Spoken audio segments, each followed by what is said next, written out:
Buenos días, profesor. El día de hoy voy a exponer el parcial número uno de nuestra materia, estadística descriptiva, organización y presentación de datos. ¿Cómo identificar una variable que interviene en un estudio? Los investigadores deben decidir qué variables deben manipularse para obtener resultados cuantitativos. Las variables independientes son el foco del experimento y son aisladas y manipuladas por el investigador. La variable dependiente es el resultado medible de esta manipulación, el resultado del diseño experimental. ¿Cómo se construyen las tablas de distribución de frecuencias? Hay unos pasos para construir las tablas de distribución de frecuencias que son: primero, halla el número total de elementos de estudio. 2. Clases de formas, es decir, ningún dato puede pertenecer a dos categorías y ningún dato puede quedar sin categoría. 3. Encuentra las frecuencias absolutas. Recuerda que la categoría no deben superponerse. 4. Calcular las frecuencias absolutas acumuladas. 5. Encuentra las frecuencias relativas. 6. Encuentra las frecuencias relativas acumuladas. 7. Encuentra los porcentajes. 8. Encuentra las frecuencias porcentuales acumuladas. Esos son los pasos como se construyen las tablas de distribución de frecuencias.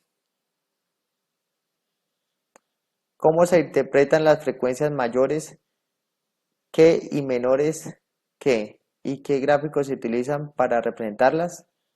¿Qué es una mayor frecuencia? Bueno, dice que la mayor frecuencia es la frecuencia menor será la longitud de onda, y cuanto menor sea la frecuencia, mayor será la longitud de onda. La velocidad de onda se puede medir en el tiempo que transcurre desde que se envía hasta que se recibe. Y la menor frecuencia es a bajas frecuencias las ondas denominadas microondas, y a frecuencias aún más bajas tenemos las ondas de radio.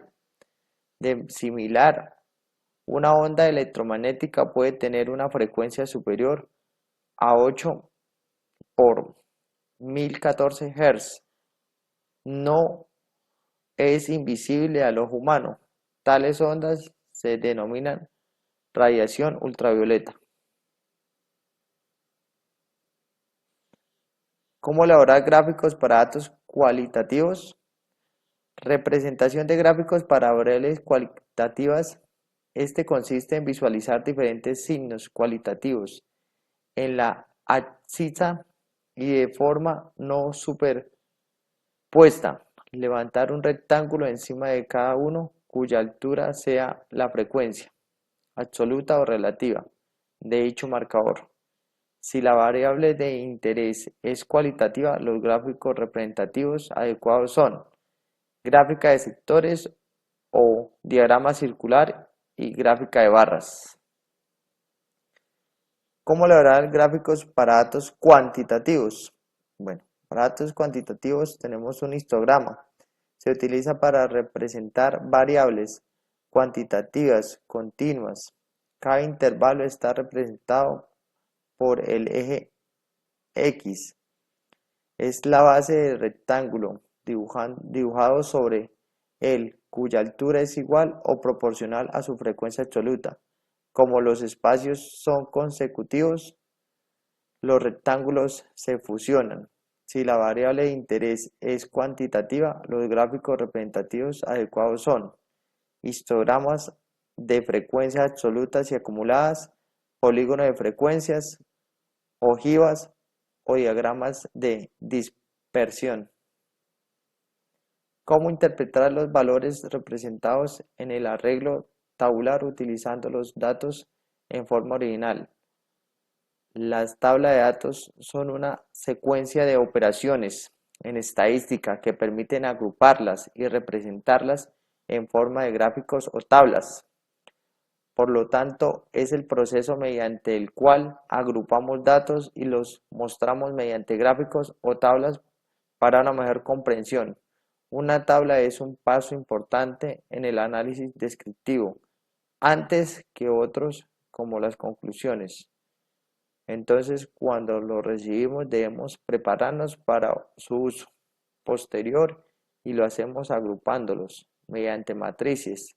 El proceso de tabulación de datos depende del tipo de variable utilizada, es decir, si es cualitativo, cuantitativo, discreto o continuo.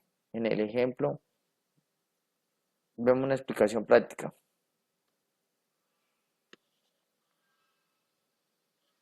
Muchas gracias, profesor, por la atención prestada.